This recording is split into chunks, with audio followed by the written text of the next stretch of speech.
Right now, deep inside your brain, your cerebellum is rewriting the timing of every thought you have, and the neurologists who mapped it admit they cannot switch it off.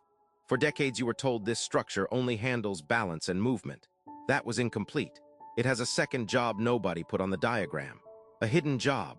High performers have found one way to interrupt it, and by the end of this, you'll know exactly what it is. Here's what it's doing to you right now. That moment mid-sentence when the word just vanishes.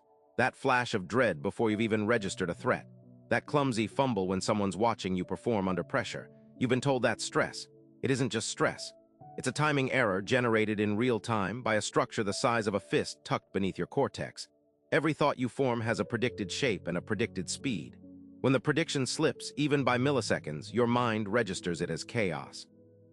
You feel scattered. You feel behind. You call it brain fog. It's actually a mistimed forecast, and it's happening dozens of times an hour whether you notice it or not.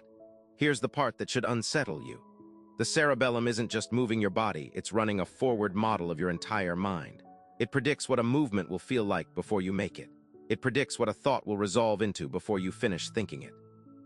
Millions of Purkinje cells, wired denser than almost anywhere else in the brain, fire constantly, comparing your intention against the outcome.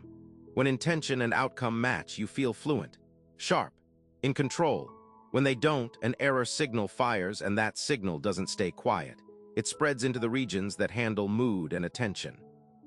A mistimed forecast in a structure you were told only steadies your walk is quietly steering your focus, your composure, your sense of who you are under pressure. Here's why nobody's fixed this. In the late 1990s, a Harvard neurologist named Jeremy Schmahmann documented patients with cerebellar damage who weren't clumsy, they were cognitively unraveling. Flattened emotion, disorganized thought. He called it dysmetry of thought, the same targeting error that makes a hand overshoot a cup, except now it's overshooting an idea. There is no drug that recalibrates this. No surgery reaches it safely. It sits low in the skull, wired into nearly every other region, too central to touch and too fast to catch on a scan. The people who discovered the damage are the same people who will tell you, plainly, there is no switch. And here's where it gets counterintuitive. You've been told to slow down when your mind feels scattered. Breathe deeper. Think more deliberately. For this structure, that can backfire. Slow, deliberate, uncertain thinking gives the cerebellum's prediction engine less rhythm to lock onto, more ambiguity, not less. That's why some people report meditation making their mental fog worse in the first few weeks, not better. Stillness without structure isn't calming this system. It's starving it of the one thing it actually runs on. Because the forecasting engine doesn't want slowness. It wants rhythm. This is the part almost nobody publishes. The cerebellum recalibrates fastest against a fixed, external, repeating beat, a cadence it can predict perfectly every single time. Elite performers who never studied a page of neuroscience stumbled onto this decades ago. Sprinters count strides. Surgeons work to a metronome under their scrubs. Musicians warm up on a click track before anything creative. They weren't just loosening up.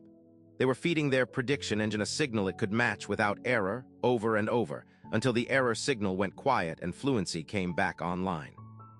Give the cerebellum a rhythm it can trust, and the chaos it was broadcasting into your mood and focus starts to settle.